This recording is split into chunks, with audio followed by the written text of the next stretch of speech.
आप सभी भाई बहनों को जय मसीह की। आप चैनल पर नए तो कृपया लाइक, सब्सक्राइब और शेयर करना ना भूलें। आज हम देखेंगे कि उपवास क्या होता है। उपवास पर सारी बातें हम देखेंगे। उपवास क्या होता है? उपवास का अर्थ है कुछ समय के लिए भोजन या किसी चीज का त्याग करके परमेश्वर के साथ समय बिताना। उपवास केवल भूखा रहना नहीं है, बल्कि प्रार्थना, आत्मचिंतन और परमेश्वर के करीब आने का समय है।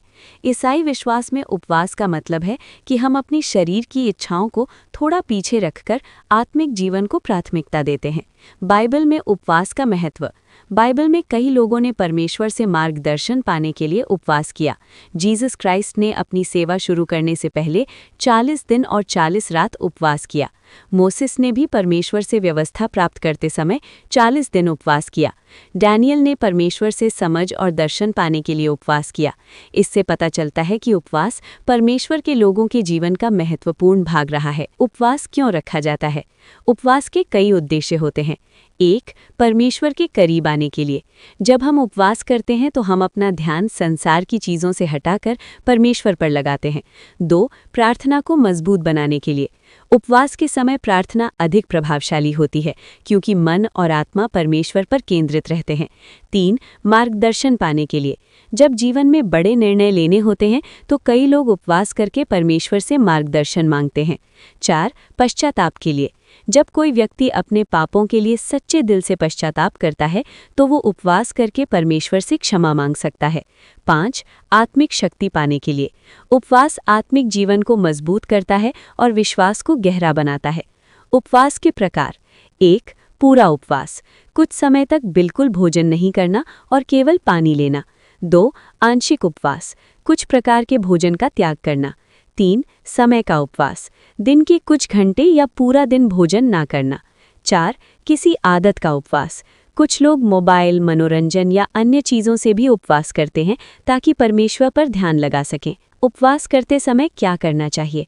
प्रार्थना करना, बाइबल पढ़ना, परमेश्वर की आराधना करना, अपने जीवन का आत्मपरीक्षण करना, नम्र और शांत रहना। उपवास करते समय क्या नहीं करना चाहिए? दिखावा नहीं करना चाहिए, घमंड नहीं करना चाहिए, दूसरों को नीचा नहीं दिखाना चाहिए। जीसस क्राइस्ट ने सिखाया कि उपवास गुप्त रूप से और सच्चे दिल से करना चाहिए। उपवास के आत्मिक लाभ। परमेश्वर के साथ संबंध मजबूत होता है, प्रार्थना में गहराई आती है, मन शुद्ध होता है, आत्मिक समझ बढ़ती है, विश्वास मजबूत होता है। आज के समय में उपवास क्यों ज़रूरी है? आज की दुनिया में लोग बहुत व्यस्त और परेशान रहते हैं। उपवास हमें रुककर परमेश्वर की आवाज़ सुनने का अवसर देता है। जब हम उपवास करते हैं तो हमें याद आता है कि हमारा जीवन केवल भौतिक चीज़ों पर नहीं बल्कि परमेश्वर की कृपा पर निर्भर है। उपवास का असली अर्थ भूखा रहना नहीं है, बल्कि परमेश्वर के साथ गहरा संबंध बनाना, प्रार्थना करना और अपने जीवन को शुद्ध करना है। प्रश्न: लोग उपवास क्यों रखते हैं? उत्तर: लोग कई कारणों से उपवास रखते हैं। सबसे बड़ा कारण है परमेश्वर के और करीब आना। जब मनुष्य संसार की भाग-दौड़ से अलग होकर उपवास करता है तो उसका मन परमेश्वर की ओर अधिक ध्यान देता है। उपवास का दूसरा कारण है प्रार्थना को गहरा बनाना। सामान्य दिनों में प्रार्थना कभी-कभी जल्दी में होती है, लेकिन उपवास के समय व्यक्ति अधिक समय तक प्रार्थना करता है और परमेश्वर से मन की बातें करता है। तीसरा कारण है आत्मिक शक्ति प्राप्त करना। जीवन में कई बार कठिनाइयां आती हैं। ऐसे समय में लोग उपवास करके परमेश्वर से सहायता और मार्गदर्शन मांगते हैं। कई लोग अपने पापों के लिए पश्चाताप करते समय भी उपवास रखते हैं। जब कोई व्यक्ति अपने गलत कार्यों के लिए सच्चे दिल से दुखी होता है तो वो परमेश्वर के सामने नम्र होकर उपवास करता है और क्षमा मांगता है। 3. प्रश्न: जीसस क्राइस्ट ने 40 दिन का उपवास क्यों रखा? उत्तर: बाइबल के अनुसार जब प्रभु यीशु अपनी सेवा शुरू करने वाले थे तब वे जंगल में गए और वहां 40 दिन तक उपवास किया। ये समय उनकी आत्मिक तैयारी का समय था। इस अवधि में उन्होंने परमेश्वर के साथ गहरा समय बिताया। ये दिखाता है कि बड़ी सेवा शुरू करने से पहले आत्मिक तैयारी बहुत महत्वपूर्ण होती है। उपवास के समय शैतान ने भी उन्हें परीक्षा में डालने की कोशिश की, लेकिन उन्होंने परमेश्वर के वचन के द्वारा उन परीक्षाओं पर विजय पाई। इससे हमें ये शिक्षा मिलती है कि उपवास मनुष्य को आत्मिक रूप से मजबूत बनाता है। 4. क्या उपवास में केवल भोजन ना खाना ही जरूरी है? उत्तर नहीं, उपवास का मुख्य उद्देश्य केवल भोजन छोड़ना नहीं है। उपवास का वास्तविक उद्देश्य परमेश्वर के साथ समय बिताना है। यदि कोई व्यक्ति भोजन तो छोड़ दे, लेकिन अपना समय सामान्य कामों, मनोरंजन या व्यर्थ बातों में बिताए, तो उपवास का उद्देश्य पूरा नहीं होता। उपवास के समय प्रार्थना, पवित्र शास्त्र का अध्ययन, आत्मपरीक्षण और परमेश्वर की आराधना करनी चाहिए। इससे उपवास का सही अर्थ पूरा होता है। 5. उपवास से हमें क्या लाभ होता है? उपवास से आत्मिक जीवन में बहुत लाभ होते हैं। सबसे पहला लाभ है कि मनुष्य का विश्वास मजबूत होता है। जब हम उपवास करते हैं तो हमें ये अनुभव होता है कि परमेश्वर हमारे जीवन में कार्य कर रहे हैं। दूसरा लाभ है मन की शुद्धि।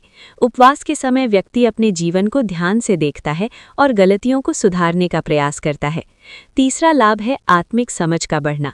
जब मन शांत होता है और परमेश्वर के वचन पर ध्यान किया जाता है, तब कई बातें स्पष्ट होने लगती हैं।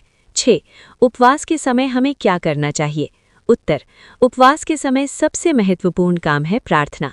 प्रार्थना के द्वारा मनुष्य परमेश्वर से बातचीत करता है। दूसरा महत्वपूर्ण काम है पवित्र शास्त्र पढ़ना और उस पर मनन करना। इससे परमेश्वर की इच्छा को समझने में सहायता मिलती है। तीसरा काम है आराधना करना। गीत, धन्यवाद और स्तुति के द्वारा परमेश्वर की महिमा करना उपवास को और अर्थपूर्ण बनाता है। 7. क्या उपवास के साथ प्रार्थना जरूरी है? हाँ, उपवास और प्रार्थना एक दूसरे से जुड़े हुए हैं। यदि प्रार्थना न हो तो उपवास केवल भूखा रह जाता है। प्रार्थना उपवास को अर्थ देती है। जब मनुष्य उपवास में प्रार्थना करता है, तब वो परमेश्वर से मार्गदर्शन, शक्ति और शांति प्राप्त करता है। इसलिए सच्चे उपवास में प्रार्थना का स्थान सबसे महत्वपूर्ण माना जाता है। 8. पवित्र शास्त्र में लोग उपवास क्यों करते थे? उत्तर: पवित्र शास्त्र में कई अवसरों पर लोगों ने उपवास किया। वे परमेश्वर से मार्गदर्शन पाने, संकट से बचाव के लिए प्रार्थना करने और पश्चाताप करने के लिए उपवास करते थे। कभी-कभी पूरा समुदाय भी उपवास करता था, ताकि सब लोग मिलकर परमेश्वर से सहायता मांग सकें। इससे ये पता चलता है कि उपवास व्यक्तिगत ही नहीं, बल्कि सामूहिक भी हो सकता है। 9. क्या आज भी विश्वासियों को उपवास रखना चाहिए? हाँ, आज भी उपवास आत्मिक जीवन के लिए उपयोगी है। संसार में बहुत शोर और व्यस्तता है, इसलिए मनुष्य को समय निकालकर परमेश्वर पर ध्यान देने की आवश्यकता है। उपवास हमें ये याद दिलाता है कि हमारा जीवन केवल भौतिक चीज़ों पर निर्भर नहीं है, बल्कि परमेश्वर की कृपा पर निर्भर है। 10. उपवास करते समय हमारा मन कैसा होना चाहिए? उत्तर: उपवास करते समय मन नम्र और सच्चा होना चाहिए। उपवास दिखावे के लिए नहीं करना चाहिए। परमेश्वर हृदय को देखते हैं। यदि मन में घमंड, क्रोध या दिखावा हो तो उपवास का सही अर्थ समाप्त हो जाता है। इसलिए उपवास करते समय मनुष्य को नम्रता, प्रेम और सच्चाई के साथ परमेश्वर के सामने आना चाहिए।